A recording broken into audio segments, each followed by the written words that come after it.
बिस्मिल्लाहिर्रहमानिर्रहीम। अस्सलाम वालेकुम dear students, welcome to Speeder learning management system.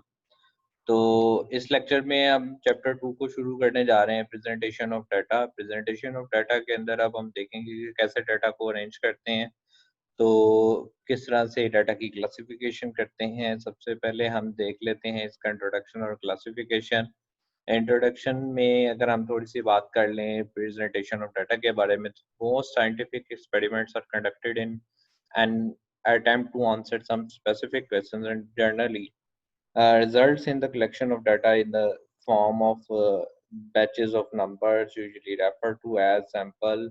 To extract information from the sample, there is need to organize and summarize that the collected data. There are many ways of describing a sample.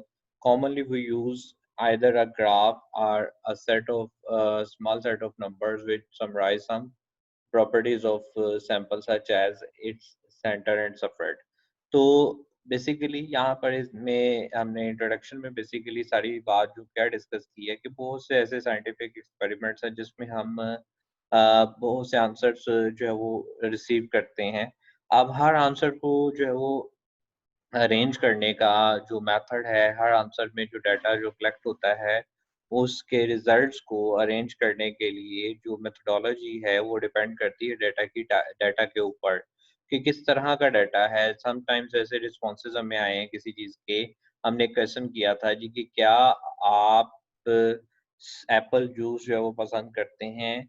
इसका जवाब देंगे हाँ या ना में। तो हमने हाँ या ना में जब आंसर्स रिक्वायर्ड किए, तो हाँ या ना में जब आंसर्स रिक्वायर्ड किए, तो उस डाटा को अरेंज करना है। अब हमने according to quality of answer, like response response क्या है, यस और नो।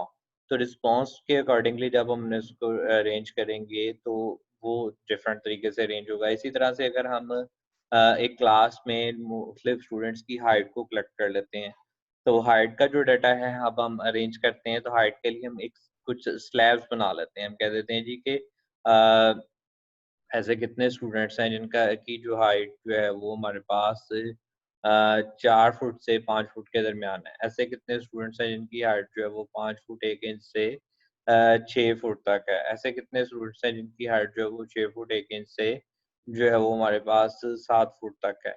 तो ये हमने कुछ स्लैब्स बना ली। जब हम इसके स्लैब्स के अकॉर्डिंगली डाटा को अरेंज करेंगे, तो ये क्या हो जाएगा, ये भी हमारे पास जो है वो प्रेजेंटेशन ऑफ डाटा होगा। लेकिन दोनों तरह के डाटा से, जैसे अभी हमने पीछे कहा जी ये यस और नो का आंसर है, तो दोनों तरह के डाटा को अरेंज करने के लिए हमें डिपेंड किस पे करना पड़ेगा, डाटा पे डिपेंड करना पड़ेगा। और हम ज़्यादातर जो है वो इस मकसद के लिए, एक्सपेरिमेंट्स के लिए हम सैंपल डाटा को यूज़ करते हैं। और इसके अलावा हम डाटा को ऑर्गेनाइज करने के लिए, डाटा को प्रेजेंट करने के लिए 2 तरह के जो है वो चीज़ों को इस्तेमाल करते हैं। एक तो सिंपल जो है वो हम टैबुलेशन करते हैं, क्लासिफिकेशन करते हैं, और दूसरा क्या है कि हम ग्राफ्स और चार्ट्स की मदद से जो है वो डाटा को रिप्रेजेंट करते हैं। तो रिप्रेजेंटेशन ऑफ डाटा किस तरह से हो सकती है? 2 तरह से हो सकती है, through graphs and charts and through tables. तो क्लासिफिकेशन की सबसे पहले हम बात कर लेते हैं।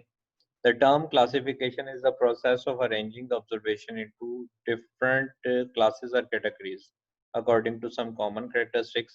तो क्लासिफिकेशन की जो टर्म है वो क्या बताती है कि डाटा को अरेंज करना है। जब भी हमने डाटा को अरेंज करना है तो हमने देखना है उनमें कॉमन क्वालिटीज क्या हैं। तो कॉमन क्वालिटीज के अकॉर्डिंगली, कॉमन कैरेक्टरिस्टिक्स के अकॉर्डिंगली हमने उनकी कैटेगरीज में डेवलप करके हमने उसको अरेंज करना है। जैसे अगर हम बात करें तो एक क्लास में अगर 2 तरह के स्टूडेंट्स हैं, एक मेल भी बैठे हैं और फीमेल भी बैठे हैं को एजुकेशन सिस्टम में, तो अब हम अगर डाटा की क्लासिफिकेशन करना चाहें, तो अब इसमें जो कॉमन कैरेक्टरिस्टिक्स है वो क्या है? वो मेल एंड फीमेल है। तो अगर हम मेल और फीमेल के अकॉर्डिंगली, यानी जेंडर के अकॉर्डिंगली अगर क्लासिफिकेशन कर देंगे, तो वो जेंडर हमारे पास उनकी क्या होगी? कॉमन कैरेक्टरिस्टिक्स होंगी। तो इस तरह से हम डाटा को अरेंज कर सकते हैं। इसी तरह से उसने कहा जी कि द डाटा में बी क्लासिफाइड बाय वन और मोर कैरेक्टरिस्टिक्स एट अ टाइम, यानी ये तो अभी हमने एक कैरेक्टरिस्टिक्स की बात की, जेंडर की बात की, तो हम एक से ज़्यादा कैरेक्टरिस्टिक्स की बुनियाद पर भी डाटा को अरेंज कर सकते हैं। जैसे जेंडर के अलावा हम कह देते हैं जी रिलीजन भी कर लेते हैं। तो रिलीजन भी अगर हम ऐड कर लेते हैं तो हम देख लेते हैं जी कि मेल और फीमेल हमारे पास क्लास में किस तादाद में मौजूद है और किस किस रिलीजन से जो है वो ताल्लुक रखते हैं।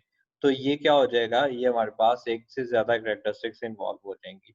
तो इसी तरह से नेक्स्ट देखते हैं जी, 4 इम्पोर्टेंट बेसिस ऑफ क्लासिफिकेशन है, क्वालिटेटिव है, क्वांटिटेटिव है, ज्योग्राफिकल है, क्रोनोलॉजिकल है या टेम्पोरल है।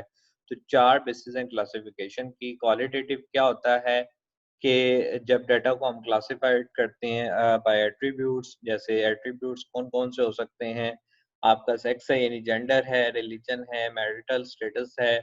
तो ये जितनी भी सारी चीज़ें हैं, ये क्या है, ये सारे का सारा क्वालिटेटिव है, यानी कि कलर हो गया या इस तरह से कोई भी चीज़ आ गई।